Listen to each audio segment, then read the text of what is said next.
करके रखे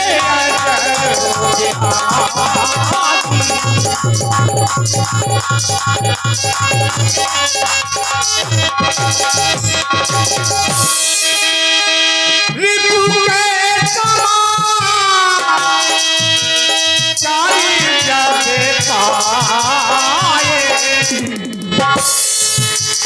राम बचबे कबे कहते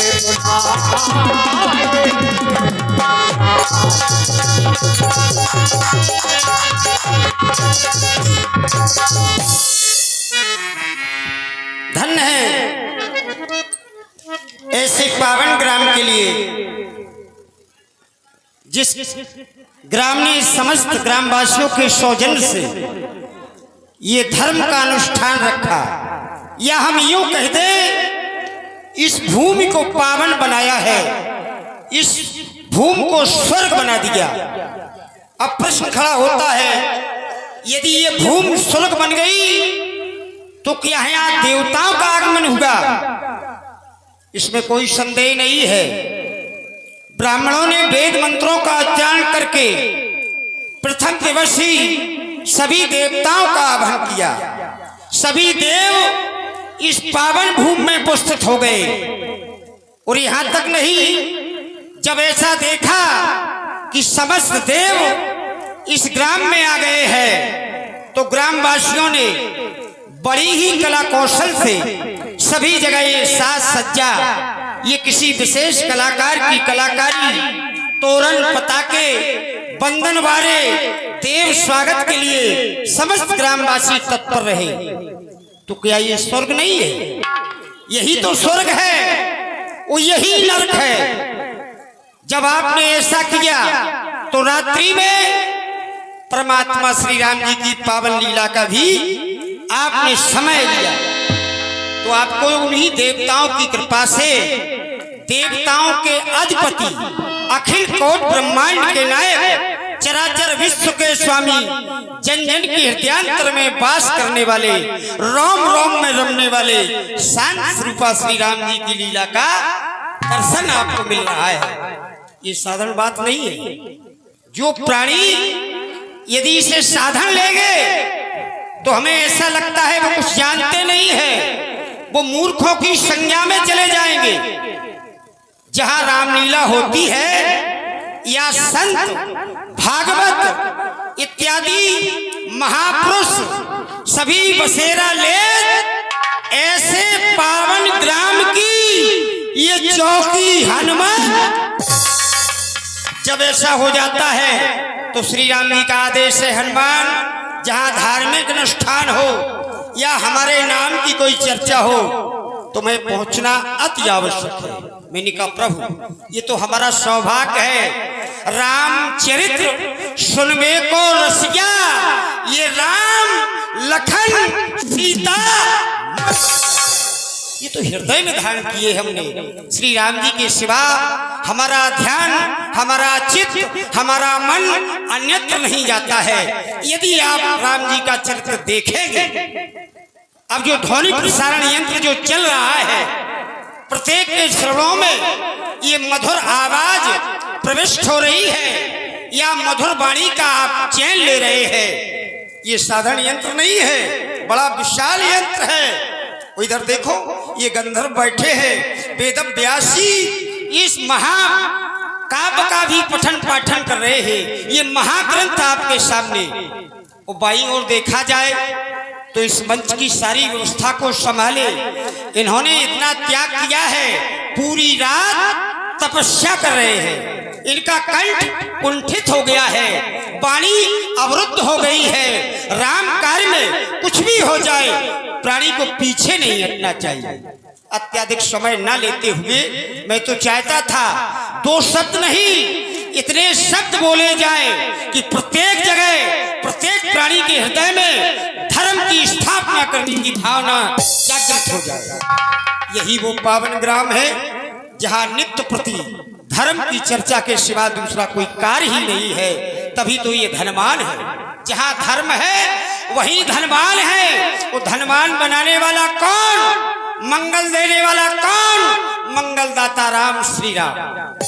व्यासी एक बड़ा ही प्यारा सूत्र मिला है, सकल सुमंगलदायक रघुनायक गुणगान सादर सुने तरह भाव सिंधु बिना चल जाए। किसी साधन की आवश्यकता नहीं है। यदि प्राणी हृदय से भगवान का नाम ले ले, वो जब ले लेता है उसका बेड़ा पार हो जाता है।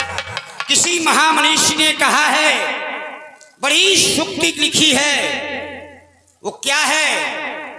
ये बाबा तुलसी की तो कृपा है। तुलसी तुलसी सब कहे, तुलसी बन की घास, वो हो गई कृपा राम की, सो बन गए तुलसी। जब तुलसी दास बन गए श्री राम जी के, तो प्राय सभी को कहना चाहिए कि राम कहो, सीता कहो, पुन कहो सीताराम, और राम के जीवन जानकी सो जानकी जीवन। जिह्वा पर यही नाम होना चाहिए। और हम ये कहना चाहते हैं कि रामलीला है क्या? रामलीला कोई साधारण बात नहीं है। बड़े सौभाग्य से दर्शन प्राप्त होता है। साधन धाम मोक्ष कर द्वारा, पाई न जय पर लोग समारा। सभी प्रकार का साधन यहाँ है। श्री राम दर्श हो रहा है, ये धाम बन चुका है, प्रभु का स्वरूप दिखाई दे रहा है। और जब ऐसा समय आप खो देंगे तो आपका जीवन निर्थक हो जाएगा। ये रामलीला क्या है? यह रामचरित्र पावन पवित्र, रस कलमल हरण रसीला है। भक्तजन स्वांग मत समझ लेना, ये श्री राम नाम की लीला है। आए जो दर्शन करने, कर दया न शोर मचाएंगे। वो जो विघ्न करेंगे लीला में, वो नर नहीं निश्चय। अच्छा अच्छा लीला होती है। सभी भक्तजन आंखें खोलो, एक बार बड़ी श्रद्धा से, भक्ति से, भावना से, बल से श्री रामचंद्र की। ऐसे नहीं, आनंद नहीं आया। परमानंद का नाम जब आप लोगे तो हृदय में जब आनंद की अनुभूति हो जाए, तब कहना पड़ेगा कि आप आनंद आया। परम आनंद, परम आनंद जब आएगा तो हृदय में आनंद अवश्य आ जाएगा। कहें बोलिए कौशल किशोर की, बोलिए जगत जननी जानकी मैया की, बोलिए लक्ष्मण भैया की जय। श्री जय श्री प्रभु। भक्तों में बड़ा उत्साह है। भक्त आपके नाम का आराधन कर रहे हैं।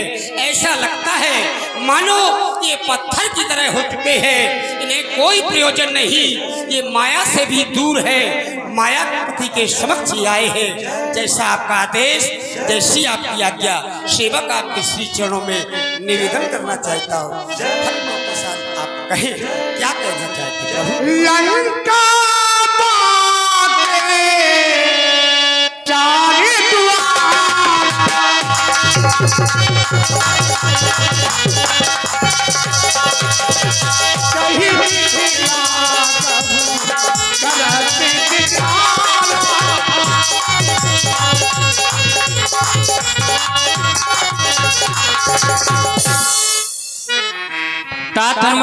परमादरणीय प्रभु, जामन नल नील अंगद, सभी लोग इस बात पर विचार करो। लंका वाके चार द्वारा कहवे दिलाने करो विचारा। यहाँ पर विचार नहीं, विचारा करना है। क्योंकि दशानन दशग्रीव कोई साधारण योद्धा नहीं है जिस पर हम विजय श्री प्राप्त कर सकें। इसलिए सभी लोग इस बात पर विचार करो कि दशानन दशग्रीव की लंका पर किस प्रकार से चढ़ाई की जाए और उन चार विकट दरवाजों को कैसे ढाया जाए। हे वीरो, प्रभु और लाचार हो गया रघुवंशी। क्या प्रभु? हाँ, अबे रघुवंशी लाचार हो चुका है, क्योंकि तात हनुमान प्रथम बार आप गए, दशानन दशग्रीव को आपने हाथ जोड़ करके भी समझाया, फिर भी दशानन समझ नहीं पा रहा है। दूसरी बार हमने अपनी ओर से अंगद को भेजा शांति दूत बनाकर, फिर वो अंगद की भी बात समझने को तैयार नहीं हुआ। तो अब ये रघुवंशी लाचार हो चुका है। क्यों? और लाचार हो गया रघुवंशी, रघुकुल का गौरव रखना है। मधुमस्ती हुआ है लंकापति, इसका फल उसको चखना है।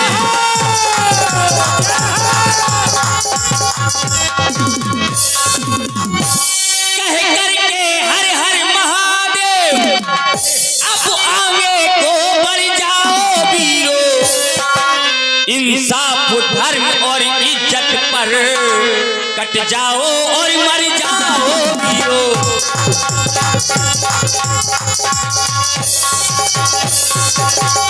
इसीलिए कहना है, और लंका पे जाके डंका बजा दो, लंकापति का मान घटा दो, ऐसी मचा दो मारा मारी, आई रघुवंश की बारी, मचा दो मारा मारी, आई रघुवंश की बारी।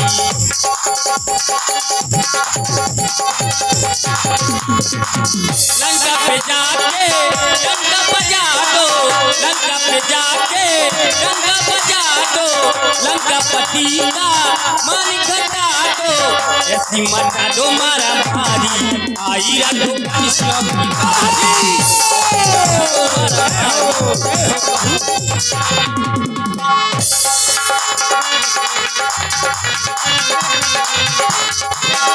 लाचारी हो गया, लाचारी हो गया रघुवंशी, रघुकुल का गौरव रखना है, रघुकुल का गौरव।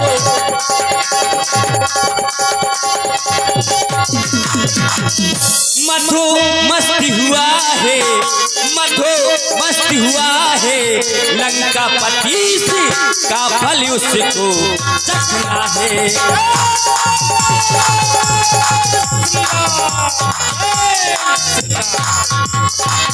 लंका पे जाके डंका बजा दो, लंका पे जाके डंका बजा दो, लंकापति का मान घटा दो, ऐसी मचा दो मारा मारी, आई रघुवंश की बारी।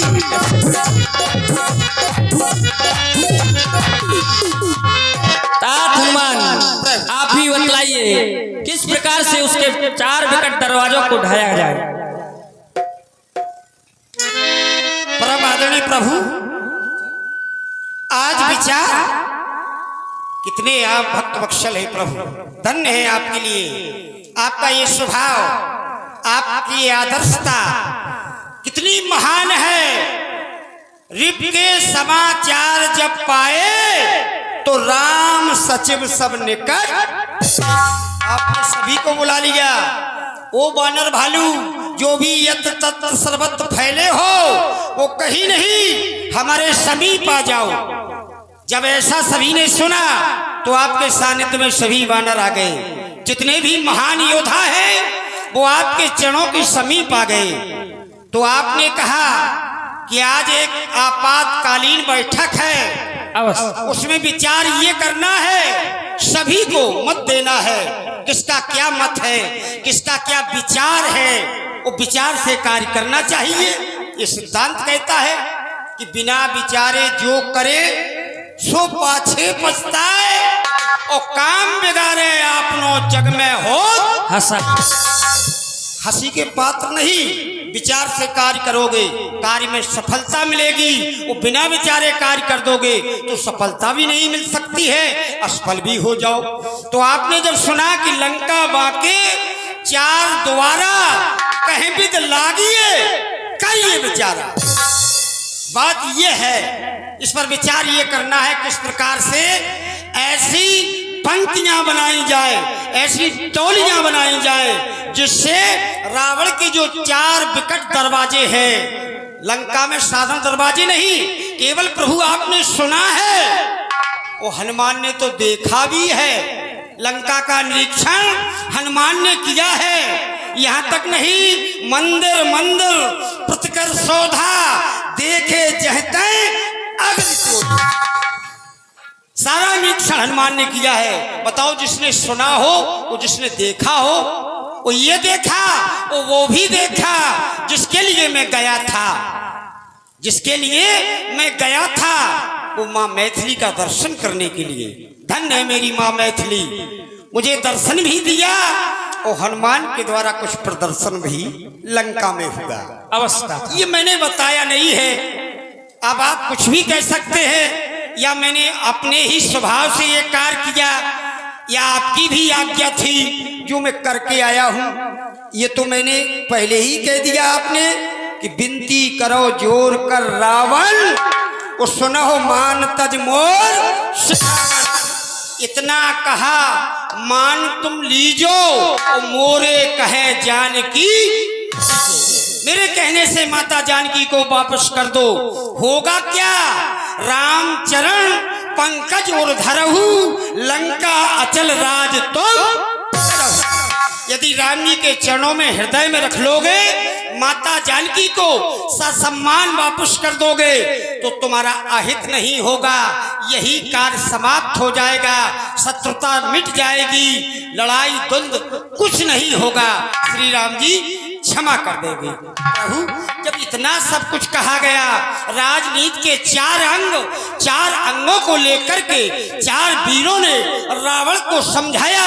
यद्यपि विनाश काले विपरीत बुद्धि, जिसका समय विनाश का होता है उसकी बुद्धि विपरीत हो जाती है। रावण ज्ञानी है, महाज्ञानी है, विज्ञानी है, त्रिकालदर्शी है। रावण के सामने संसार में कोई ऐसा वीर नहीं, कोई ऐसा ज्ञानी नहीं जो उसकी समकक्ष का हो। लेकिन इम कुपंथ पग धरई खगेशा, रहे न तेज बुद्धि लवलेश। ना तो तेज रहता है, ना बुद्धि रहती है, विवेक शून्य हो जाता है। वही स्थिति रावण की है। रावण मान नहीं रहा है, क्यों? वह अज्ञानी, अभिमानी राक्षस किस घमंड में भूला है। मानव तो जग में इस तरह जैसे पानी पर भूला है। पापों ने अंधा किया उसे, है अंतिम दिन आने वाला। रावण यदि नहीं मानेगा प्रभु की, तो एक दिन है इस जग से जाने वाला। ये तन पानी का बबूला, अरे दोस्त किस घमंड में भूला। और फड़काता भूतंड पंता प्रचंड, उसे भारी घमंड मेरी सोने की लंका। मेघनाथ कुंभकर्ण काल ये फरफंका, हनुमत तो कहकर आया है प्रभु। रावण यदि नहीं मानेगा तो लंका में बजेगा एक दिन श्री राम का टंका। इसलिए हमारा विचार ये है, जब आपने प्रण ही किया है कि निश्चय से हम विहीन कर देंगे धरा को, तो आज क्या वो निशाचर बच पाएंगे? नहीं प्रभु, वरन न जाए अनीत घोर निशाचर जे करे, हिंसा परत प्रीत तिनके पापन कब। अब आप विलंब न करें, 4 भाग बना लिए जाए सेना के। चारों सेनाओं में प्रत्येक सेनापति को प्रधान पद दिया जाए। इसलिए पदम 18 यूथप बंदर विशाल मरकट वाहिनी आपके सानिध्य में है। उसी प्रकार से आप चयनित कर दें, वीरों की टोली बना दें, ताकि एक एक दरवाजे पर एक एक टोली नियुक्त हो जाए। और रावण जितना बलशाली बनता है, उसका अभिमान चूर चूर चूर हो जाए। बस अब तो आपकी आज्ञा, अंतिम विचार आपकी आज्ञा। ये हनुमत हरगिज मिटा सकता नहीं, और ये सर कटा सकता है लेकिन सर झुका सकता नहीं। तो आप कहें प्रभु, मेरा तो विचार ये है जैसा आपको लगा हो। वीर अवश्य तात हनुमान। कुमार लक्ष्मण, आप भी अपना विचार कहिए, तुम्हारा क्या विचार है भैया? महाप्रभु, विचार करते करते बात विचारा पर आ चुकी है। लंका वाके चार द्वारा कैविद लगाओ करो विचारा, क्योंकि विचार करते करते की सीमा समाप्त हो चुकी है। विचार करते करते सीमा समाप्त हो चुकी है। अब बात आ चुकी है विचारा पर। निवेदन, आवेदन, संवेदन, अब बारी रह गई किसकी? दनादन की। निवेदन भी हो चुका है, संवेदन भी हो चुका है, आवेदन भी हो चुका है। अब बारी क्या रह गई? दनादन की। निवेदन के द्वारा आपने हमारे तात हनुमान को लंका में भेजा गया। हनुमान ने बहुत समझाया, हनुमान ने इतना समझाया, जब समझ में नहीं आया तो लंका को जला दिया, अशोक वाटिका को जला दिया। फिर भी लंकापति रावण ने एक बात नहीं मानी। दूसरी ओर देखा जाए, आवेदन के द्वारा दूत बनाकर अंगद को भेजा गया, लेकिन अंगद ने बहुत समझाया, लेकिन लंकापति रावण ने एक बात नहीं मानी। जब बात नहीं मानी तो वहां पर अपना बल का प्रयोग किया, अपना पैर दबाया, लेकिन किसी वीर ने अंगद का पैर नहीं हिला पाया।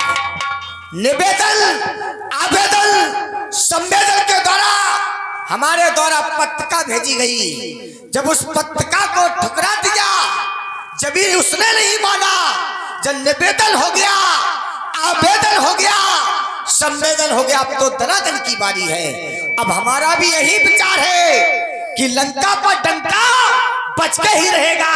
अरे बोलेगा छल की छाती पर, अरे कब तक ना हो सत्यता का डंका।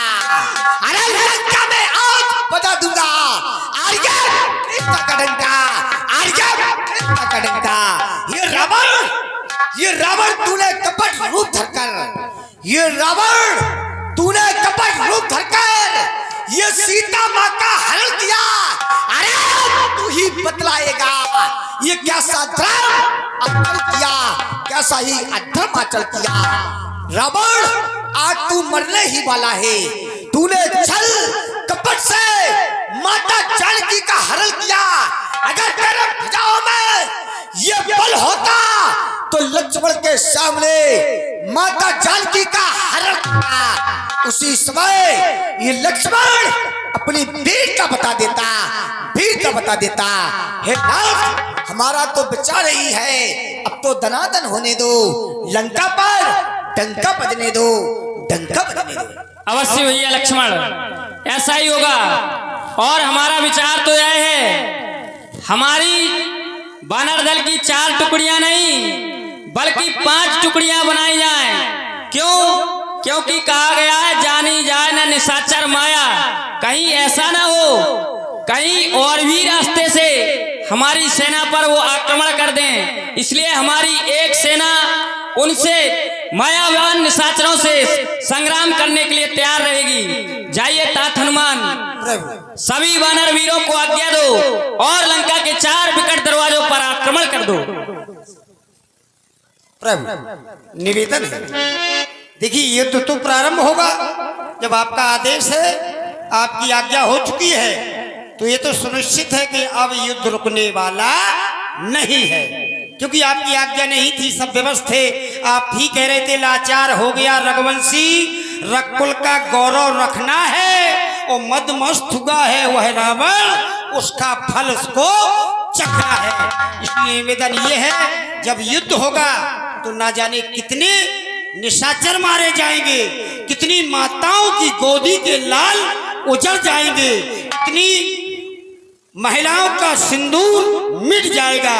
जब संहार होगा तो संहार करता तो भगवान शंकर हैं, तो भगवान शंकर का भी कुछ ध्यान कर लिया जाए, क्यों नहीं, उसे बल प्राप्त कर लिया जाए। ये नहीं, अवश्य हम भूत भावन भोलेनाथ को ध्यान करेंगे। आ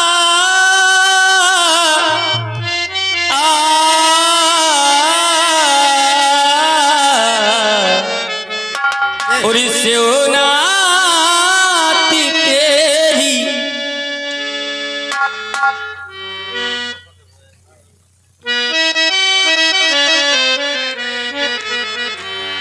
और सियोनाती तेरी महिमा जगती लोग दिखाए।